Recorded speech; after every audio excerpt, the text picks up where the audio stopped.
வீடுகளை வாடகைக்கு கொடுக்கும்போது யாருக்கு கொடுக்கின்றீர்கள், அவர்கள் யார் என்று தீவிரமாக விசாரித்து கொடுங்கள். இன்றைய திவைன பத்திரிகையில் இப்படி ஒரு செய்தி ஒன்று வந்திருக்கின்றது, பார்க்கலாம். ரட்டகிய தொஸ்தர நோனகே கே ஒர லேಖನೆಯ ಹದ ಕುಳಿಯಟ ದೀಲ್ಲ பொரல்லே ஜாவாரமாக. வெளிநாடு சென்ற வைத்தியரின் வீட்டை, அதாவது வெளிநாடு சென்ற வைத்தியரின் வீட்டை அவருக்கு தெரியாமலே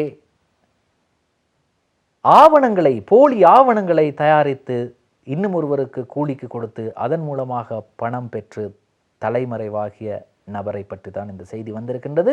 எனவே மிக மிக நீங்கள் அவதானமாக இருக்க வேண்டும். வீடுகளை வாடகைக்கு விடும்போதும் சரி, வீடுகளை குத்தகைக்கு விடும்போதும் சரி, யாருக்கு விடுகின்றோம், யாருக்கு கொடுக்கின்றோம் போன்ற விவரங்களில் நீங்கள் மிகவும் கவனமாக இருக்க வேண்டியது உங்களது கடமையும் பொறுப்புமாக இருக்கின்றது. எனவே யாருக்கு வீடுகளை வாடகைக்கு கொடுக்கின்றீர்கள், குத்தகைக்கு கொடுக்கின்றீர்கள் என்பதில் மிக கவனமாக இருங்கள். பாருங்கள், ஒரு வைத்தியர் வீட்டை நம்பிக்கையுடன் கொடுத்து சென்றிருக்கின்றார்.